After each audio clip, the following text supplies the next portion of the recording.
Que a graça e a paz do Senhor Jesus Cristo esteja com todos os meus irmãos em Cristo e com aqueles que estão neste momento me vendo através das redes sociais. Eu vou deixar uma palavra de Deus para o seu coração, para a sua meditação e para o nosso aprendizado, que está relatado na carta aos Romanos, capítulo de número 8. O apóstolo Paulo escrevendo aos nossos irmãos de Roma, no capítulo 8, versículo 28, mas antes do 28, eu gostaria de falar aqui no versículo 26, que da mesma forma o Espírito nos ajuda em nossas fraquezas, pois não sabemos como orar, mas o próprio Espírito intercede por nós com gemidos inexprimíveis.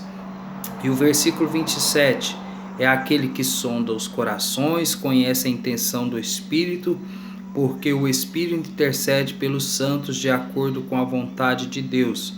Ou seja, a nossa capacidade humana ela é bem limitada, ao ponto de nós não sermos capazes até mesmo de orar ou falar com Deus. Necessitarmos da ajuda do Espírito Santo para assim conseguir fazê-la. Prova disso que nós não somos autossuficientes e que o único suficiente em nossa vida é o Senhor Jesus Cristo, e deve ser Ele, longe de qualquer legalismo humano, longe de qualquer imposição humana, que quer dizer que você tenha que fazer alguma coisa para completar o sacrifício de Cristo e vir agradar a Deus. As nossas obras, segundo a palavra de Deus, tudo aquilo que nós fizermos são como trapos de imundícia perante o Senhor. Então não são capazes de nos justificar diante de Deus. E o próprio apóstolo Paulo, lá na carta aos Efésios, aos irmãos de Éfeso, ele escreve que pela graça sois salvos, pela graça, e graças a Deus por isso, sois salvos. Isso não vem de vós, é dom de Deus. Ou seja, não vem das obras para que ninguém se glorie. Ele continua dizendo, ela vem de Deus, o próprio Deus, assim Ele quis que fosse, a soberania de Deus ela prevalece.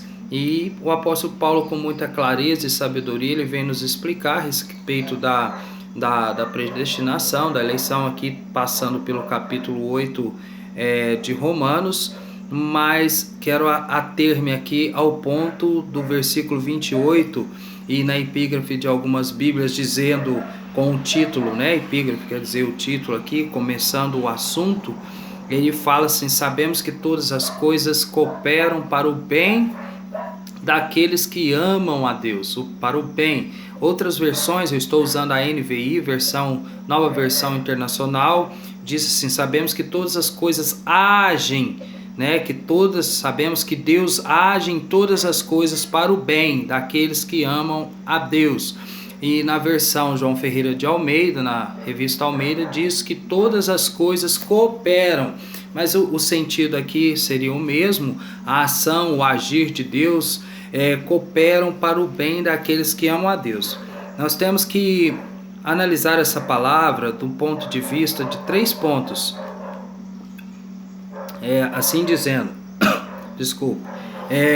capítulo 8 e o versículo 28, o versículo 29 e o versículo 30, eu destaquei aqui o nosso foco em 3 pontos, citando esses 3 versículos. Primeiro, nós temos que entender que bem é esse, que bem é esse que o apóstolo Paulo está querendo dizer. Segundo ponto seria de que maneira essas coisas cooperam para o bem, de que forma. E o terceiro ponto é quem são essas pessoas com que o apóstolo está se referindo, a quem o apóstolo está se referindo no versículo 28 do capítulo 8. O primeiro ponto, então, o Paulo, o grande apóstolo Paulo, ele fala que não está falando de um bem a qual nós conhecemos, um bem de realizações humanas, um bem de riquezas materiais, um bem de coisas palpáveis e tangíveis, mas ele está falando do bem maior na vida daquele que serve a Deus, que é através da graça do Senhor Jesus Cristo, do plano salvífico criado por Deus para nos trazer para perto dele, uma vez que toda a humanidade estava longe de Deus. por causa do nosso pecado adâmico, né, que carregamos com todo aquele que é nascido, né, de mulher. Todo aquele que nasce, ele já traz consigo o pecado adâmico, e o homem precisa se encontrar com Deus ao longo da sua história. E aí a palavra de Deus, a eleição é lançada, ela é espalhada por todos, pelos quatro cantos da terra, pelos pregadores, pelos pastores, pelos missionários, enfim. E aqueles que ouvem a palavra de Deus e dão vazão ao impacto que o Espírito Santo de Deus cria dentro delas, eles não veem, eles não conseguem resistir, então eles se lançam aos pés do Senhor e o reconhecem como o único e Senhor e Salvador das suas vidas. Eu creio que é Deus do início ao fim, e nenhuma a ação do homem ela fica em segundo plano. Eu creio que Deus, desde o princípio, ele já tem um plano para a vida de todo ser humano. Ele cria este plano, e aí é a soberania de Deus. E tem aqueles que vão querer aceitar este plano, e outros que irão rejeitar o plano da salvação. Outros que não irão querer viver debaixo dessa graça. Então o bem aqui, que bem é esse? Não é um bem tangível, não é um bem material, não é o seu carro, não é o seu dinheiro, não é o bom emprego, não é uma maravilhosa família que você venha constituir, mas sim o apóstolo Paulo, ele está falando do bem maior, que é a graça no Senhor Jesus Cristo, alcançada através da fé.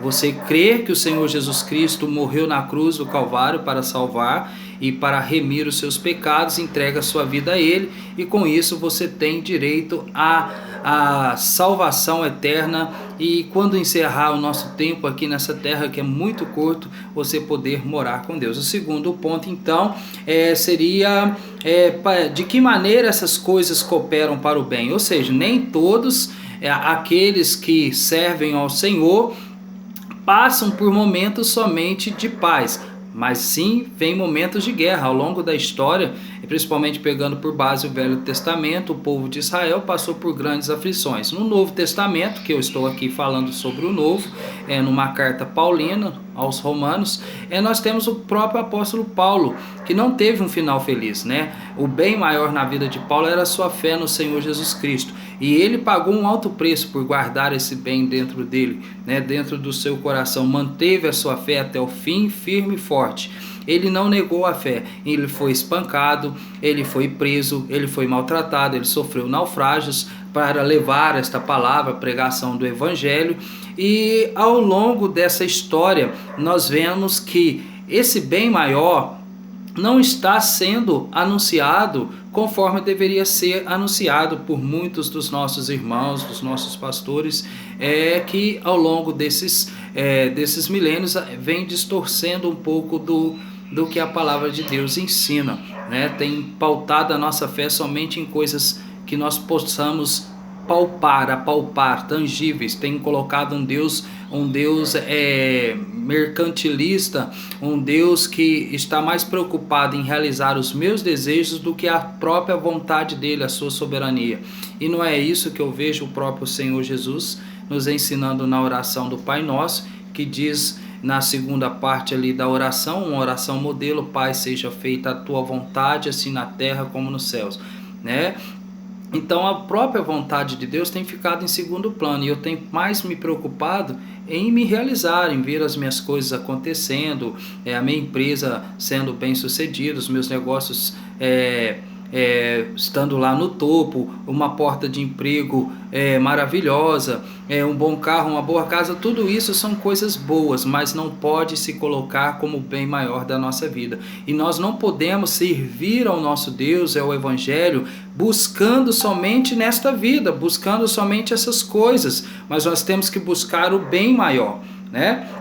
O bem maior é a nossa fé, o nosso crescimento espiritual, através do conhecimento de quem é esse Deus. O que esse Deus quer para nós? Ele não quer somente as coisas materiais, ele quer uma proximidade, uma vez que o plano já foi estabelecido. E se você já é cristão, a graça é que te salvou. Você não vai conseguir melhorar essa salvação através das suas atitudes, até mesmo porque a palavra de Deus fala que as nossas obras são como trapos de imundícias, né? Perante o Senhor lá no Velho Testamento, e nada disso vai poder completar a graça de Deus, a obra que Deus começou e enviou o seu Filho Jesus Cristo na cruz do Calvário para remir o pecado de todos aqueles que creem. Então você veja bem que todas as coisas irão cooperar para o bem somente daqueles que amam a Deus, mas daqueles que não amam a Deus não irá haver uma cooperação no sentido dessa questão do bem maior, da salvação. Eles perecerão, eles morrerão sem Cristo e não terão um final feliz na eternidade. Não terão um final feliz nem aqui, né, nessa terra, e nem na eternidade. Mas para aquele que está em Cristo, ele pode até ter uma morte um pouco trágica, ele pode até viver momentos difíceis aqui nessa terra. Momentos de tribulação, de angústia, de falta de emprego, de uma enfermidade, de um mal que venha chegar na sua casa, na sua vida, assim, humanamente falando, que são coisas que acontecem. Mas o seu bem maior será poder contemplar Deus face a face, cara a cara, e dizer que Ele escolheu, né, viver na fé. Ele escolheu Deus aqui nessa terra, vai ter direito a morar com Deus, a viver com Deus, e o seu bem maior será o passaporte carimbado, né?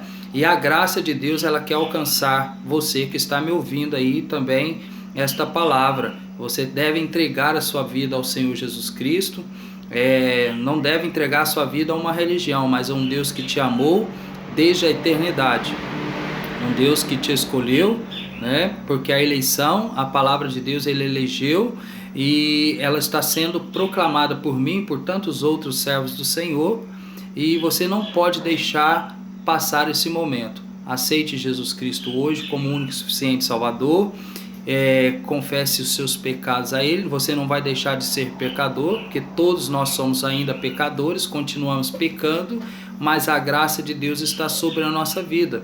E se nós confessarmos os nossos pecados a Deus, a Bíblia diz que Deus é fiel e justo para perdoar os nossos pecados. O terceiro ponto aqui que o apóstolo Paulo destaca seria que quem são essas pessoas que Paulo se refere no versículo 28. Então, sabemos que Deus age em todas as coisas para o bem daqueles que amam a Deus. Então, todas as coisas irão cooperar diante do plano de Deus, que é Deus do início ao fim, desde a criação do mundo até o pós-milênio, de toda a eternidade. É Deus na vida do ser humano, coordenando todas as coisas, né? E regendo toda a história da humanidade ao longo desse tempo. Todas as coisas irão cooperar para o bem. Sim, Deus pode intervir, abrindo uma porta, curando uma enfermidade, te dando um bom emprego, te ajudando a chegar na faculdade, passar no vestibular, desde que você se dedique para isso, desde que você se prepare para um melhor emprego, desde que você se capacite, mas este não pode ser o seu foco. O bem maior na sua vida deve ser a sua fé em Cristo Jesus.